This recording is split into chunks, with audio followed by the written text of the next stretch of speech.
దూత media, power of news. YCP party గత ప్రభుత్వంలో ఎన్నికల్లో ఘోరమైన పరాజయం పొందిన జగన్మోహన్ రెడ్డి గారికి ఇంకా జ్ఞానోదయం ఏంటిగా కనపడట్లేదు. విలువలతో కూడిన రాజకీయాలు ఎలా చేయాలో కూడా ఆయనకు అర్థం కావట్లేదు.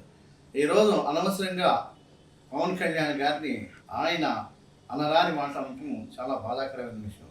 ఏదైనా రాజకీయాల్లో ఒక మాజీ ముఖ్యమంత్రి కొడుకుగా ఆయన 5 సంవత్సరాలు ముఖ్యమంత్రి చేసిన తర్వాత ఆ పార్టీకి వృద్ధాతనంగా మనం ఇతరుల గురించి మాట్లాడాలి, కానీ దిగజాడు పద్ధతిలో రాజకీయాలు చేయటం మంచిది కాదు.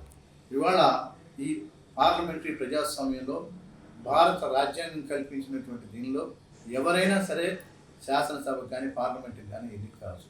ఇవాళ పవన్ కళ్యాణ్ గారు ఒక సినీ రంగంలో తనకంటూ ఒక ప్రత్యేకతను సాధించుకున్నటువంటి వ్యక్తి.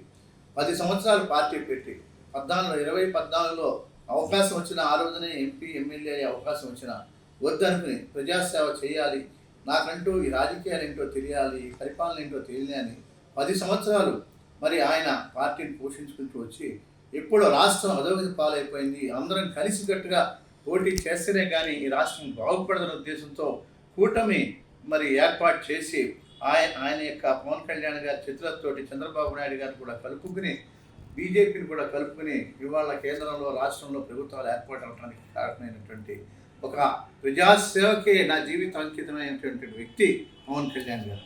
ఆయన గురించి ఈ విధమైన మాటలు మాట్లాడితే ఇప్పటికే ఆయన ఎంత నష్టపోయాడో పవన్ కళ్యాణ్ గారి గురించి మాట్లాడటం వల్ల ఆయనకు అర్థమైనట్లేదు. ఇలా మాట్లాడితే ఇంకా పూర్తిగా నష్టపోయే పరిస్థితి ఆయనకి దాపురిస్తుంది. హాయ్, నేను మీ ఆర్పి పట్నాయక్. ప్లీజ్ సబ్స్క్రైబ్ టు దూత media. For more updates, please subscribe దూత మీడియా.